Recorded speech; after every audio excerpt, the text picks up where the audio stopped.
Hi, it's me again with CorelDraw Tips and Tricks, Part 2. I just did this in Part 1, and if you want to learn how to get to that point, then I thought I'm going to add a little pizzazz to it. So if you remember from the first video, or if you didn't watch it, you need to watch it.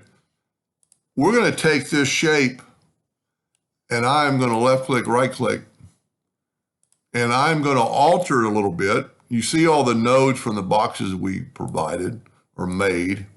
I'm going to go from that node to that node, and I'm going to go from that node to that node. And then I'm going to take the Smart Fill tool, and I'm going to fill that in. And I'm going to nudge it actually down. Well, long way. I have to leave it there because I want to nudge that. Well, I don't really have to, but anyway. So what we're going to do now, so now this is even, we still got our tails. I'm going to take the twirl tool, set on like 5 inches, and I've already got it selected so I can go right to the middle, and I'm going to just twist it just a little bit. That might be a little bit too much, and you can change your twist rate. The lower you go, the slower it's going to go. So click on your item. I think I actually twist it a little bit. And just twist it. Let's don't go too far, but you could experiment. Now, if you remember, we made these 2 blocks. I'm going to take the Smart Fill tool and I'm going to nudge them down. So now I've got my 2 extensions that should be in the exact right spot. I am going to go and left click, right click, and you can see that they're a little bit different. But we should be able to just take this virtual segment and we can leave that. That's going to be a good point or a good look to it, I think. And then take your, now see, this is a little bit short.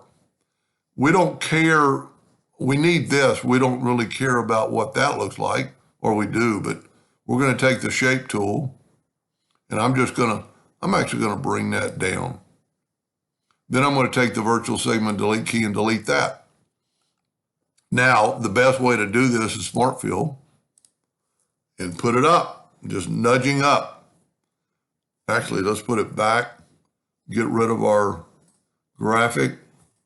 I don't ever delete anything because this is how I came up with this second one, because I might want to use that again. I'm going to left click, right click, and we're going to go back to Effects, Envelope, place, Create Envelope Form. You know what I need? That didn't work. Boy, that's, you know what I might not have done? No, I Smart Filled it, so this is one object. I might not have had that selected, that's what it is. Now, we should be able to just nudge it right back. Whoop. Okay, this is nudge. So with this selected, I'm gonna hold down the Shift key and select both of them, and I'm gonna go CE. And then I can nudge it over. I'm actually going to get rid of my black box. And if you remember from the first video we took and we went to Windows, Dockers, and Transform or Transformation, we're going to go and we're going to put it right in the middle. And if it doesn't look like it is, just always kind of double check. I mean, look at that. Without too much, work. And then you could, like we did in the first video, you could hold down the Shift key and make that a little bit bigger. I think the outside one's going to be fine, but I'm going to make it just a little bit bigger. Hold down the Shift key and make it grow outwardly. And this time we're going to we'll go ahead and use that blue. It really stands out. But we're going to get the same effect. That looks pretty cool. That looks pretty cool. But you get a total different look. I actually like it. Let's take away those 2 colors and grab our lines and bring the black box in. It really makes it show off. And, think of the possibilities you could do with this.